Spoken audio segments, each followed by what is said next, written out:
Hello everyone, welcome to my YouTube channel SD Nursing Classes and Exam Preparations. How are you all? I think all are doing good. So आज जो हमारा topic है वो है MCQ series जो मैं continue कर रही हूँ। आज का हमारा टॉपिक है OBG, मिडवाइफरी एंड पीडियाट्रिक्स। इन तीनों को लेके आज हम MCQ करेंगे। So child health nursing, OBG and midwifery.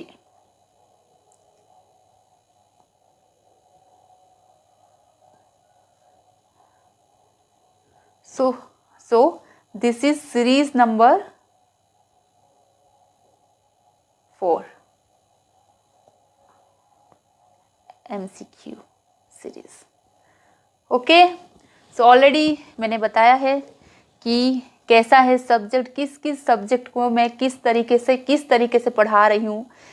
पहला आपका जो है मेडिकल सर्जिकल के साथ जो सारे सब्जेक्ट आते हैं, सिर्फ child health nursing, OBG and midwifery को छोड़ के, ठीक है, paediatrics.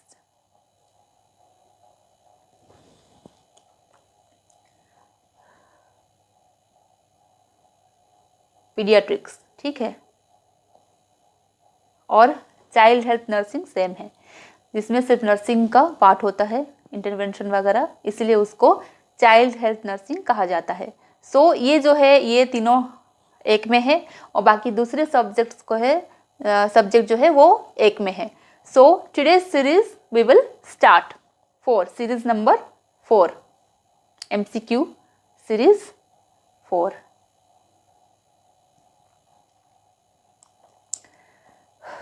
So first question, normally enteral feeding are flushed with water to open blocked tube and easy feeding. In which area it done with air? ठीक है, question है कि अगर नॉर्मली हम देखते हैं तो जो फीडिंग होता है, फीडिंग ट्यूब होता है, एंट्रल फीडिंग, वो हम फ्लश किस में करते हैं? वाटर में करते हैं। ज़्यादातर उसको क्लीन करने के लिए हम वाटर फ्लश करके उसको क्लीन करते हैं। ओपन द ब्लॉक्ड है ना उसको tube and easy feeding. In which area it is done with air?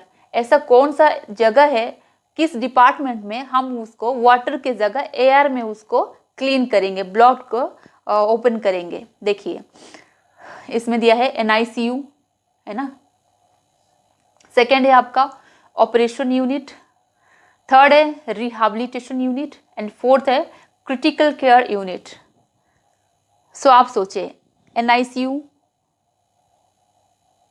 neonatal ICU, operation unit that is not mentioned for any baby, for any adult. So the operation means that is for, I think, if that has mentioned here NICU, neonatal ICU, then operation hasn't mentioned for anyone, that may be for adult के लिए। Critical care में भी adult है, adult हो, old हो। Exactly here also that hasn't been mentioned. So generally normally हम क्या सोचेंगे? बड़े ही लोग होंगे, एडल्ट, ओल्ड, ऐसा। So this has been mention NICU, एक ही में ही मेंशन है NICU, न्यूनेटल ICU। सो ये बच्चों का है न्यूनेटल ICU। ऑपरेशन यूनिट में कौन है? बड़े हैं, क्रिटिकल केयर में भी बड़े हैं एंड रिहैबिलिटेशन में बड़े हैं। सो यहाँ पे क्वेश्चन जो है, normally enteral feeding are flushed with water to open the blocked tube and easy feeding. easy feeding करने के लिए हम उसको फ्लश करते हैं, किसमें? वाटर में फ्लश करके उसका जो ब्लॉकेज है उसको हम हटाते हैं ताकि इजीली फीडिंग हो सके। In which area it is done with air? किस में होता है normally? Very I think common है, दैट इज NICU। ये सब में कहीं पे भी हम एयर में नहीं करते हैं क्योंकि इसमें हम वाटर में ही फ्लश करते हैं बड़ों में। NICU में क्यों एयर में किया जाता है? What is why? देखो जो गैस्ट्रिक कैपेसिटी रहता है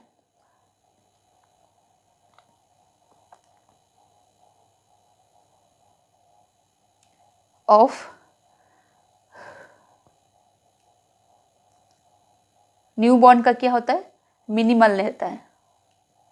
मिनिमल मीन्स गैस्ट्रिक कैपेसिटी उनका थोड़ा कम रहता है, जिसकी वजह से क्या होता है, अगर हम वाटर में फ्लश करेंगे, समझो इसमें वाटर में करेंगे तो वाटर क्या करेगा, अगर वाटर में करते हैं तो वो ज्यादा जगह ले लेगा, ठीक है, ज्यादा जगह ले, ऑक्यूपाई मोर स्पेस। अगर वाटर में हम उसको फ्लश करते हैं तो वो क्या करता है, ज़्यादा जगह ले लेता है, और बच्चे में क्या होता है, गैस्ट्रिक कैपेसिटी कम रहता है इन कंपैरिजन टू एडल्ट। सो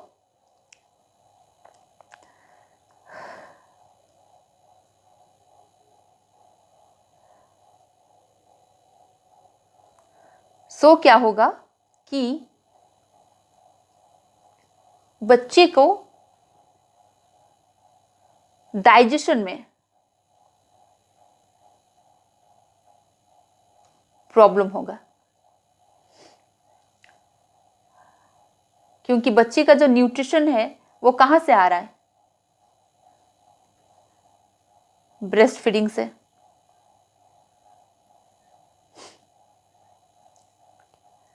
वो उसी को ही डाइजेशन करने में कर पाता है, उससे ज़्यादा अगर हो गया, उसको वाटर मिल गया, समझो बातों को, तो उसको क्या होगा, डाइजेशन में प्रॉब्लम आएगा बच्चे को, ठीक है।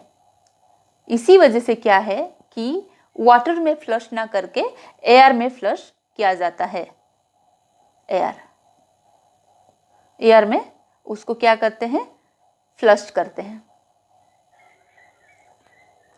ठीक है। जो बच्चा है उसका टोटल डिपेंडेंस किस में है, वो ब्रेस्ट फीडिंग, ब्रेस्ट मिल्क में है, और उसके अलावा अगर उसके पास कुछ चला जाता है, वाटर चला गया, तो उसका जो वाटर क्या करेगा, ज़्यादा स्पेस ले लेगा और बच्चे को फिर इंडाइजेशन का इशू होगा, जिसकी वजह से क्या है, हमको एयर में उसको फ्लश करना रहता है। और बड़े लोगों में क्या है, उनका कैपेसिटी ज़्यादा रहता है, बड़े लोगों में gastric capacity,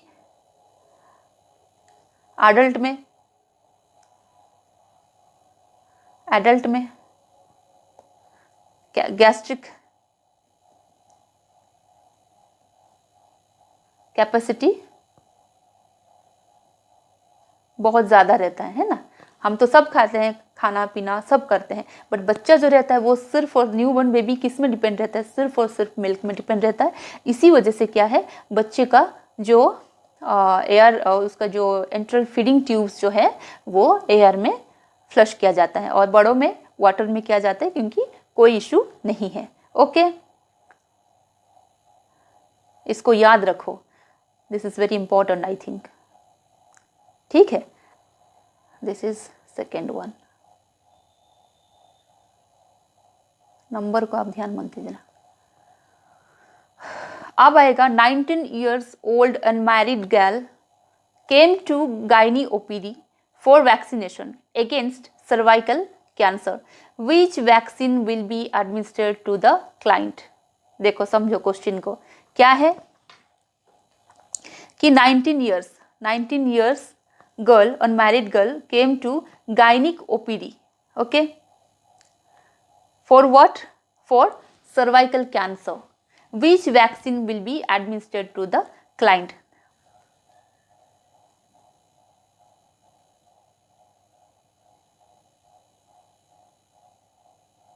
Okay.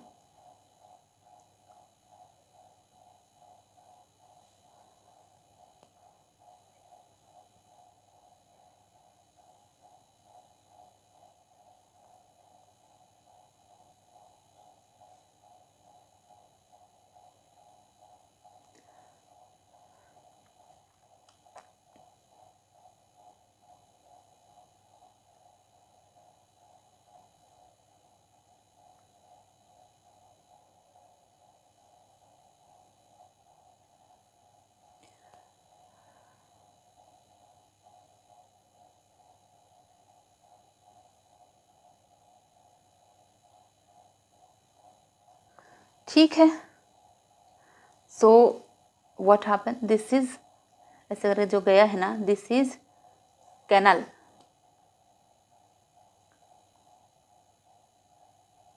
Okay, this is cervix and this is what, vagina.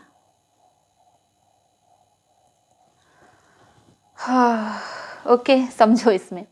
सो इसमें क्वेश्चन क्या है, 19 years old unmarried girl came to gynae OPD for vaccination against cervical cancer. Which vaccine will be administered to the client? कौन सा vaccine patient को देना चाहिए अगर 19 years old unmarried girl, इसमें 19 years हो या 49 years old, क्वेश्चन आंसर इसमें प्रॉब्लम क्या है, सर्वाइकल कैंसर है।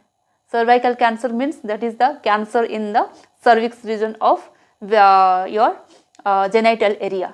सो ये ऑल द लेडीज के लिए है, फॉर ऑल द वुमेन है ना, फीमेल के लिए है।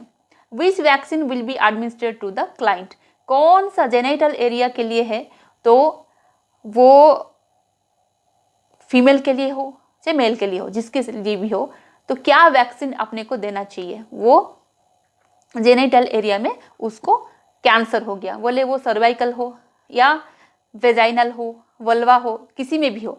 सो which vaccine will be administered to the client. सबसे पहला दिया गया गार्डासिल, सेकेंड है आपका टीसीबी, फोर्थ है आपका बेक्सेरो एंड फोर्थ है आपका HBV। क्या क्या इन सब का नाम क्या है, ठीक है, जो नहीं है उसमें से करते हैं। पहले तो हेपेटिक से शुरू करते हैं, HBP ये होगा ही नहीं, हेपेटिक बी वायरस है ये, है ना, ये तो बिल्कुल भी इसमें नहीं है, सर्वाइकल कैंसर के लिए नहीं है।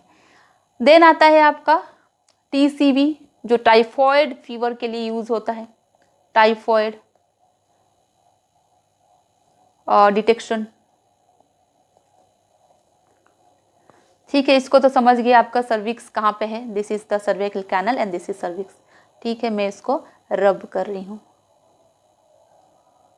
उसी एरिया में पेशेंट को प्रॉब्लम है,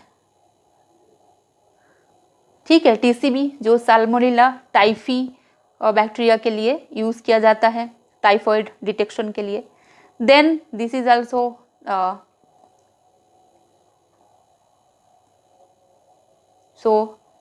ये दोनों रिजेक्ट हो गए। एक है हेपेटाइटिस बी वायरस के लिए वैक्सीनेशन है, एक है TCB जो टाइफॉइड के लिए डिटेक्ट होता है, साल्मोनेला टाइफी के लिए ये भी नहीं है।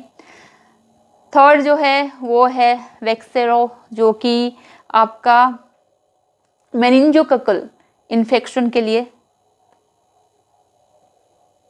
मेनिंजोकोकल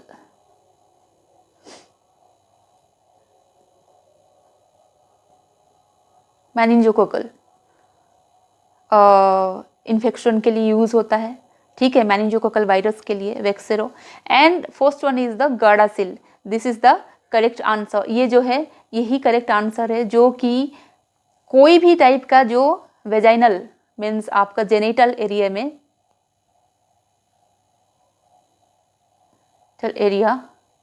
में अगर कैंसर हो रहा है, if there is any cancer in the genital area, so this vaccine is used for cervical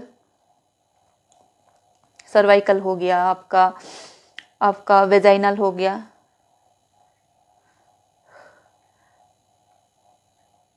वल्वार हो गया, ये सारी चीज़ों में क्या होगा, गार्डासिल यूज होता है, both male and female both के लिए। ये जो ये जो वैक्सीन है वो यूज होता है। इसको आप याद रखना हमेशा कि कौन सा वैक्सीन यूज होता है।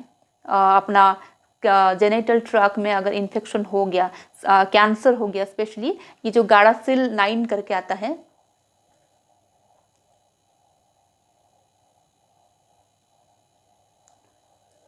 this vaccine is used for both male and female having cervical cancer। Throat में भी यूज होता है, माउथ ओरल और थ्रोट कैंसर के लिए भी यूज होता है, but it is mainly use for the genital organ if there is any cancerous found. Okay, 19 years is not important. Important is cervical cancer. So this is the correct answer, गाढ़ा cell. आप इसमें ध्यान दे सकते हो. HBP में ही आपको समझ आ रहा है कि हेपाटाइटिस बी वैक्सीन है. TCB, this is typhoid, this is salmonella typhi के लिए यूज होता है. And Vaxero, this is use for meningococcal. और Gardasil really that is important for the genital organ if there is any cancer. Okay, then third, a primigravida with O negative blood group delivered a baby with O positive blood group while DCT was negative. What should be done next? देखो माँ क्या है यहाँ पे, mother.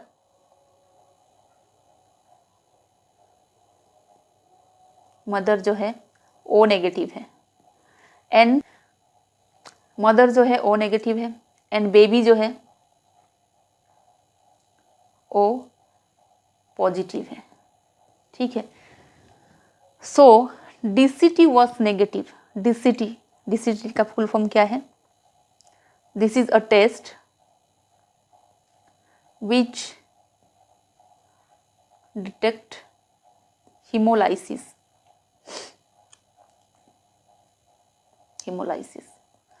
ठीक है. This is a test, direct Coombs test. Direct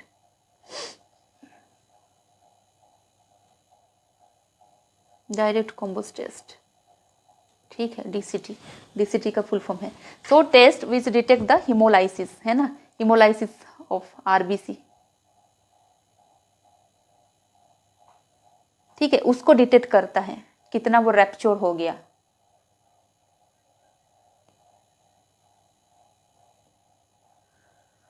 okay. So DCT यहाँ पे क्या हुआ है, नेगेटिव आया है. So what should be done? Direct Coombs test जो है वो नेगेटिव आया है. So repeat DCT. अगर हम बस टेस्ट करते रहेंगे तो क्या सोल्यूशन मिलेगा? ठीक है. Give 300 mcg of antidote to mother. C है give 150 mg of antidote to mother. No need to give antidote to mother. What will be the correct answer? इसको समझ में आ गया आपका? What is this? DCT का मतलब होता है डायरेक्ट कॉम्बोस टेस्ट, जो इसीलिए किया जाता है because of to detect the haemolysis. Okay. Haemolysis को डिटेक्ट करने के लिए if there is any haemolysis means RBC rupture हो जाता है समय से पहले, उसको कहते हैं हिमोलाइसिस, जिसकी वजह से अपने को, मैं इसको डिलीट कर रही हूँ, हिमोलाइसिस हो जाता है.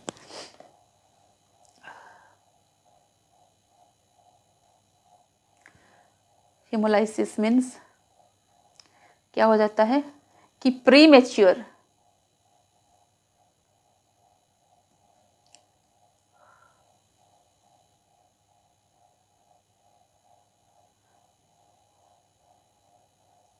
Rupture of RBCS count. So जितना समय में होना चाहिए उससे पहले ही वो टूटने लग जाता है, रप्चर हो जाता है, जिसके वजह से हिमोलाइसिस होता है, जो कि एक मतलब सिकल सेल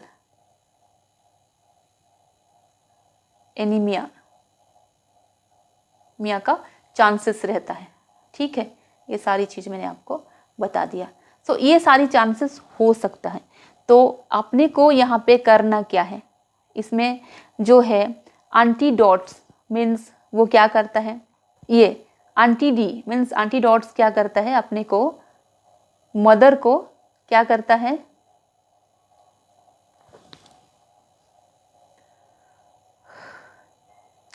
प्रिवेंट करता है फ्रॉम हिमोलाइसिस.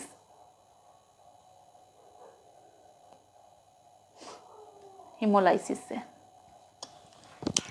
ठीक है.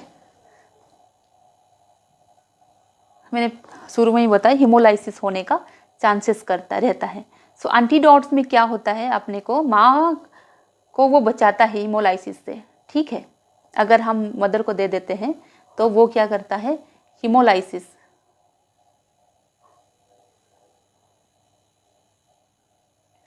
हिमोलाइसिस प्रिवेंट करता है।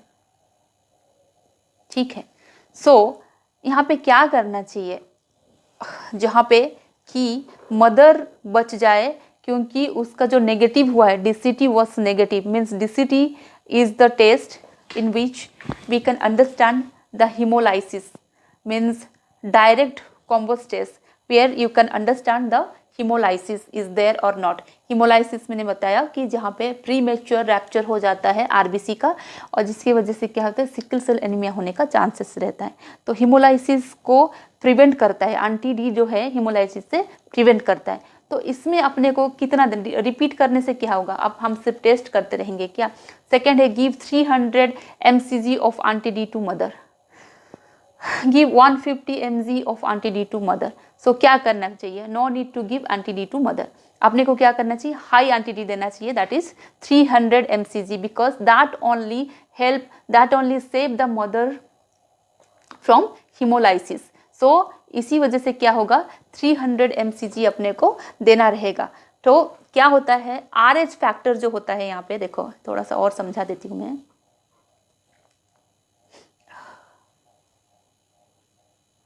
RH मीन्स इनकम्पेबिलिटी हो जाता है, incompatibility.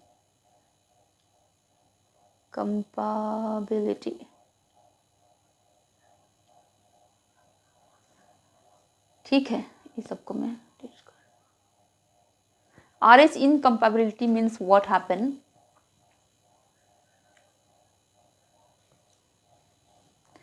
a condition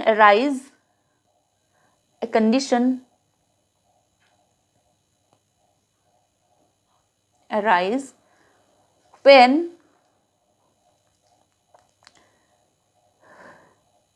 RH blood type between mother, okay, mother का क्या है यहाँ पे, नेगेटिव, एंड फीटस, का क्या है, पॉजिटिव है। ऐसा कंडीशन में क्या होता है, RH इनकम्पेबिलिटी केस हो जाता है, जिसमें क्या हो जाता है कि एंटीडोट्स फ्रॉम RH नेगेटिव, ठीक है, मदर में enter into the RH positive of the foetus, the baby, okay, to damage the RBC cell. इस कंडीशन में क्या होता है कि देखो RH इनकम्पेबिलिटी हो जाता है, दिस इज द कंडीशन क्या होता है जिसमें नेगेटिव एंड पॉजिटिव मिल जाते हैं, फीटस एंड मदर का जो RH फैक्टर है दोनों मिल जाता है, तब क्या होता है RH इनकम्पेबिलिटी सिस्टम आ जाता है। उसमें क्या होता है कि जो मदर का नेगेटिव RH है ना, यहाँ पे है नेगेटिव ब्लड ग्रुप, नेगेटिवनेस क्या हो जाता है, मदर का नेगेटिवनेस क्या हो जाता है, एंटर करता है फीटस के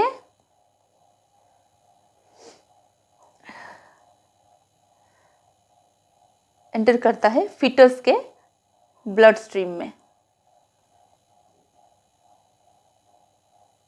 जो कि पॉजिटिव है, जिस वजह से क्या हो जाता है कि द बेबी का, न्यूबॉर्न बेबी का RBC डैमेज हो जाता है, ठीक है, RBC डैमेज,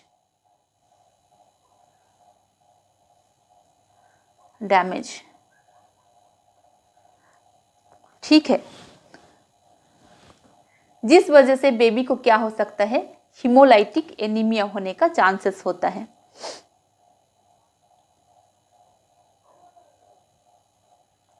हिमोलाइटिक एनीमिया, ठीक है, इसमें चांसेस होता है, समझो इसको, ठीक है। सो मैंने शुरू में ही बताया आपको कि क्या क्या होता है। Primary gravida with O negative blood group delivered a baby with O positive blood group. While DCT was negative, what should be done? Repeat DCT, give 300 mcg of antidotes to mother, give 150 mg of antidotes to mother, and no need to give anything. Antidotes is prevent the mother from the haemolysis, है ना, haemolysis से वो mother को बचाती है एंटीडॉट्स। तो इसमें क्या होगा, अपने को अगर ऐसा ना हो तो RH इनकम्पेबिलिटी हो जाता है। ये एक फैक्टर है जिसमें मदर का जो नेगेटिव ब्लड ग्रुप है, नेगेटिव ब्लड है, वो बच्चे का, बेबी का जो पॉजिटिव ब्लड स्ट्रीम में जाके चला जाएगा, जिसके वजह से क्या होगा, बच्चे को हिमोलाइटिक मीन्स उसका जो RH RBC है उसमें रप्चर हो जाएगा, डैमेज हो जाएगा, जिसकी वजह से बच्चे को एनीमिया, हिमोलाइटिक एनीमिया होने का चांसेस रहेगा, राइट। जिसके वजह से क्या है कि अपने को माँ को सबसे पहले प्रिवेंट करना है ताकि उसका ब्लड तुरंत बच्चे में ना चला जाए। इसकी वजह से क्या है, अपने को तुरंत अगर नेगेटिव DCT मिला है मीन्स डायरेक्ट कुम्बस टेस्ट में पता चल जाता है कि हिमोलाइसिस कितना है, और वो अगर हिमोलाइसिस का परसेंटेज बढ़ा है तो तुरंत क्या करना चाहिए, अपने को तुरंत मदर को एंटीडोट देना चाहिए, वो भी हाई में, ताकि वो रुक जाए, मदर बच जाए हिमोलाइसिस से, ताकि बच्चा भी बच जाए। Okay, the child also safe from the hemolytic anemia. So as soon as possible we have to give the antidotes, higher antidotes to the mother, that she can get prevent from the hemolysis. If she prevent from the hemolysis, then of course the baby also, the newborn also prevent from the hemolysis. Okay, clear? मैंने बहुत इसको अच्छे से समझाने की कोशिश की है, तो आप समझ गए होंगे, ठीक है। Antidotes is very important. Antidotes जो है, जो कि अपने को प्रिवेंट करता है, तुरंत प्रिवेंट करता है कोई भी RBS फैक्टर के लिए, ठीक है। Then next, an antenatal mother came to OPD, ठीक है। प्राइमी ग्रेविडा मतलब आप जान रहे होंगे कि जो फर्स्ट टाइम प्रेग्नेंट माँ बनी है, बता नहीं पाई थी। An antenatal mother came to OPD with HB 8.5 gram, which of the following is true? Antenatal mother है जो आई है, सो HB कितना है उसका, 8.5 ग्राम है, तो नॉर्मल HB कितना होना चाहिए, नॉर्मल HB हो गया, सॉरी। देखो इसमें क्या है, एंटीनेटल मदर है ना, she hasn't delivered baby, she is the antenatal mother, she is going to deliver, तो उसका जो HB है वो 8.5 ग्राम है, तो वो माइल्ड एनीमिया होगा कि मॉडरेट एनीमिया होगा कि सीवियर एनीमिया होगा कि नो एनीमिया होगा, क्या हो सकता है, सोचो। इसमें 8.5 ग्राम है। इसमें जो है 3 भाग में एनीमिया का ग्रेडिंग होता है अकॉर्डिंग टू WHO, ठीक है। ग्रेड 1, ठीक है, grade 2 and then grade 3। Grade 1 जो है वो है 10 ग्राम पर DL। ग्रेड 2 जो है, जो 7 to 10 ग्राम, एंड थर्ड जो है 7 ग्राम, ठीक है। तो ये जो है ये माइल्ड है, 10 से ज़्यादा रहना चाहिए। 7 to 10 ग्राम इज मॉडरेट,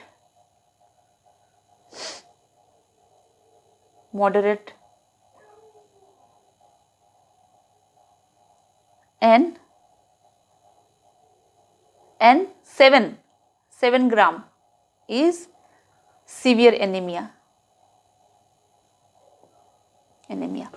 ठीक है। एनीमिया को डिवाइड किया गया है, सॉरी मैं HB लिखी हूँ इसमें, एनीमिया अकॉर्डिंग टू WHO जो है, एनीमिया को कैसे डिवाइड किया गया है,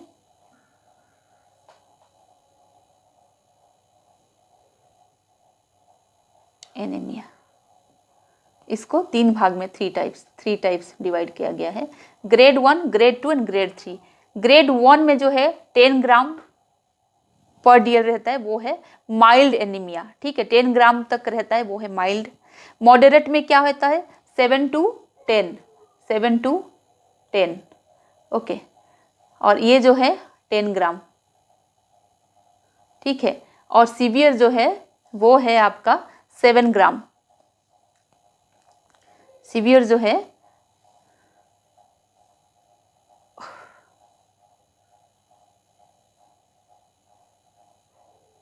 बिलो 7 ग्राम, मतलब 7 ग्राम भी एनीमिया बिलो, ओके, बिलो 7 ग्राम और 7 ग्राम दोनों ही सीवियर एनीमिया है। सो 3 ग्रेड है इसमें, ठीक है, तो इसमें कौन सा आंसर सही है? An antenatal mother came to the OPD, 8.5 gram, which and the HP is 8.5 gram. So which of the following is true? Mild anemia, वो तो 10 ग्राम है, this is not true. Moderate anemia 7 to 10 है, इसमें कितना है 8.5 ग्राम है, so this is the correct answer. And severe anemia होता तो below than 7 ग्राम होता, okay, and no anemia नहीं है, so the correct answer is moderate anemia. Anaemia को भी आप जान लो कितने भाग में है, 3 भाग में डिवाइडेड है, 3 भाग में है, 3 स्टेज है उसका, grade 1, grade 2 and grade 3। Anaemia जो माइल्ड है, थोड़ा सा कम है, वो है 10 ग्राम, उससे मॉडरेट है ना, 7 to 10 ग्राम जो है वो है मॉडरेट है, एंड बिलो 7 है मतलब वो सीवियर एनीमिया है। सो इसमें एंटीनेटल मदर का है, तो कोई भी होता तभी भी यही होगा, वो है WHO grading the anaemia, okay. Then next,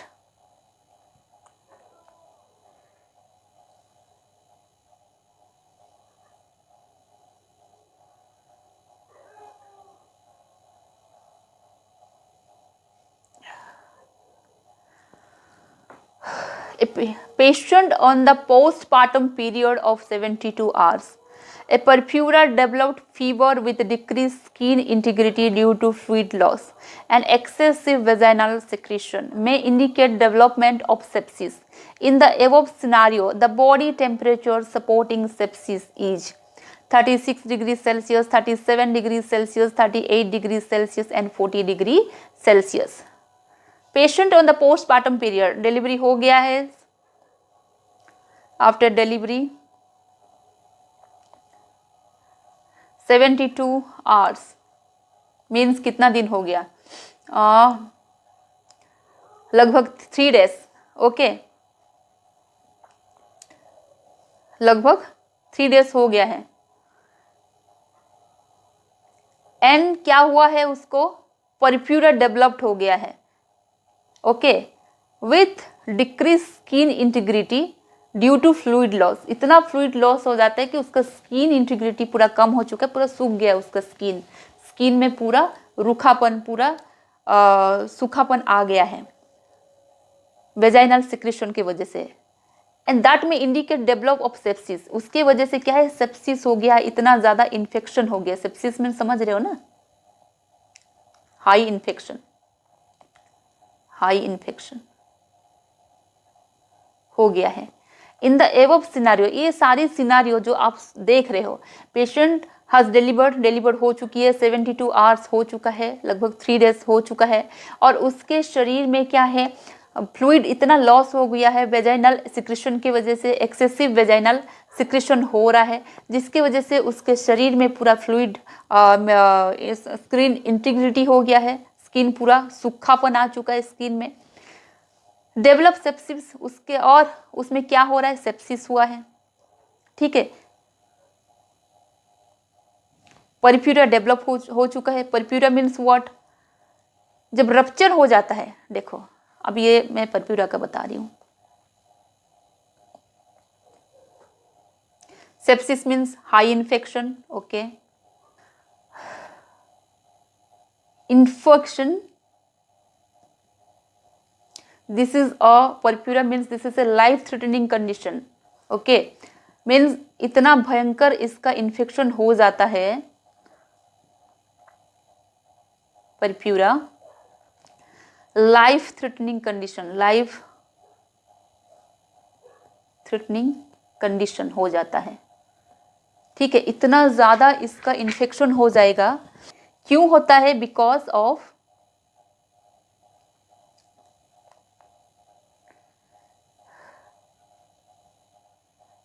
of infection के वजह से, infection damage its own tissue.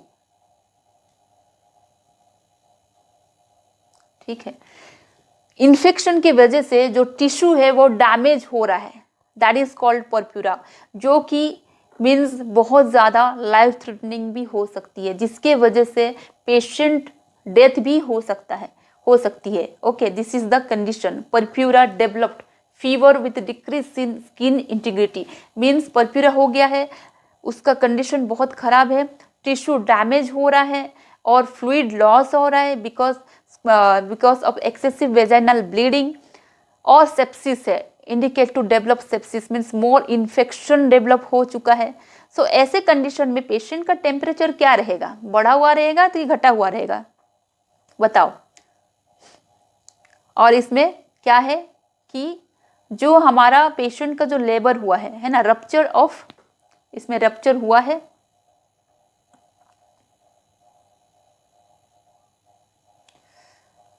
क्या रप्चर हुआ है? लेबर की वजह से जो मेम्ब्रेन रप्चर हुआ है ना, लेबर की वजह से, मैंने पहले ही बताया रप्चर हो जाता है, ओन टिश्यू डैमेज हो जाता है। तो लेबर हुआ है पेशेंट का, बेबी डिलीवर हुआ है, जिसकी वजह से जो टिश्यू डैमेज, टिश्यू जो रप्चर हुआ है, धीरे धीरे उसमें क्या हुआ है? सेप्सिस हुआ है, इन्फेक्शन इतना ज़्यादा बढ़ चुका है, जिसको कहते हैं परप्यूरा। ये एक लाइफ थ्रेटनिंग कंडीशन भी हो सकते हैं अपना जेनिटल ट्रैक में जो इन्फेक्शन होता है, this is genital track infection, है ना। जेनिटल ट्रैक इन्फेक्शन में क्या हुआ है? प्रेग्नेंस जो बेबी लेबर हुई है द मदर, और 72 आवर्स हो चुका है, फिर भी वो जो रैप्चर हुआ है, जो मेम्ब्रेन लेबर के वजह से बेबी बाहर आया है, तो मेम्बर बहुत ज़्यादा रैप्चर हुआ है, जिसकी वजह से टिश्यू डैमेज हो गया, और वो ठीक होने के बदले वो धीरे धीरे क्या है? इन्फेक्शन बढ़ रहा है, सेप्सिस हो गया है, और in this case patients temperature क्या रहेगा? आप बताओ। ठीक है, परप्यूरा मैंने बता दिया, genital track infection occur because of tissue damage. Okay, any rupture, if there is any rupture because of tissue damage occur in his own, अपने आप में ही टिश्यू डैमेज होना शुरू हो जाएगा, एंड दैट में लीड टू सेप्सिस। वो क्या होगा? सेप्सिस हो जाएगा। सेप्सिस भी बहुत इन्फेक्टेड कंडीशन है, कभी कभी सेप्टिक शॉक भी हो जाता है, जिसकी वजह से पेशेंट डेथ हो सकता है, ऑक्सीजन सप्लाई कम हो जाता है। ओके, सो इसमें पेशेंट का जो टेम्परेचर है वो कितना रहना चाहिए, दैट्स इट। कितना रहेगा? ऐसा कंडीशन है पेशेंट का, इतना तकलीफ, टेम्परेचर बढ़ा हुआ रहेगा कि घटा हुआ रहेगा? 36 degree Celsius, 37 degree Celsius, 38 degree Celsius and 40 degree Celsius. बताओ, इसमें जो है बहुत हाई टेम्परेचर रहेगा, हाई टेम्परेचर, क्योंकि इतना ज़्यादा तकलीफ में पेशेंट है, उसी वजह से क्या होता है? टेम्परेचर हाई होता है, इतना तकलीफ। तो सबसे हाई जो टेम्परेचर रहेगा वो 40 डिग्री सेल्सियस रहेगा। अगर इतने ज़्यादा तकलीफ में है, परप्यूरा है, सेप्सिस है, फ्लूइड लॉस है, इतना कंडीशन है, तो पेशेंट का टेम्परेचर है बहुत हाई रहेगा। तुम देखना, हमेशा कोई भी पेन के लिए आता है, अगर पेशेंट को पेन है, अगर पेशेंट को तकलीफ है, उस कंडीशन में आप हमेशा अगर टेम्परेचर के लिए पूछता है या बीपी के लिए भी पूछता है, वो हाई रहेगा, है ना। क्योंकि patient is physically not good, if she is not good in physically, then how she can be normal in mentally. So दोनों तरफ से क्या है, पेशेंट इतना तकलीफ में है, तो उस कंडीशन में जो है specially the blood pressure, temperature, ये सब चीज़ हाई रहता है। सो दिस इज, आप थोड़ा दिमाग लगा सकते हो। इसमें अगर मान लो टेम्परेचर पूछा, इसमें ब्लड प्रेशर भी पूछता, तभी भी वो हाई ही रहता। Okay, so this is 40 degree Celsius high temperature. Orally अगर वो लेते हैं तो 101, 102 ऐसे आपका फ़ारेनहाइट में आएगा, डिग्री फ़ारेनहाइट ऐसे आएगा। सो इसमें क्या है कि सेल्सियस में पूछा गया तो 40 डिग्री सेल्सियस सबसे हाई टेम्परेचर रहेगा। ओके, आज हम लोगों ने पीडियाट्रिक्स के साथ साथ ओबीजी पढ़ा, मिडवाइफरी, ओबीजी, पीडियाट्रिक्स, ये सारे चीज़ हमने एमसीक्यूज़ में पढ़ा। और I am trying my level best to explain you, ताकि आप समझ सकें अच्छे से, और उसके साथ जो क्वेश्चन है उसके साथ साथ मेन आंसर को मैं ऐसे बता रही हूँ ताकि उसके साथ और भी रिलेटिव थिंग्स को भी आप समझ सकें। सो today is the fourth series we completed here, and again we will meet with another series of MCQ section. मेरे साथ बने रहिए। मैंने आपको शुरू से ही प्रॉमिस किया है कि 6 years का MCQs हम डिस्कशन करने जा रहे हैं और हम करेंगे ही। Within 3 months I will try my level best to complete the 6 years MCQ series। मैं कोशिश करूँगी कि मैं कंप्लीट कर सकूँ। जितने भी RRB, नॉरसेट के लिए प्रिपेयर कर रहे हैं उनके लिए कुछ तो फ़ायदा हो सके। So I am trying my level best to make you understand. अपना एक्सप्लेनेशन भी कर रही हूँ अच्छे से ताकि आप समझ सके, क्वेश्चन के साथ साथ उसके पूरे आंसर और उसके related things what will be happen, so that also I am explaining you. So stay tune with me and every day get the MCQ section sharp 7 AM. So thank you so much for watching me here.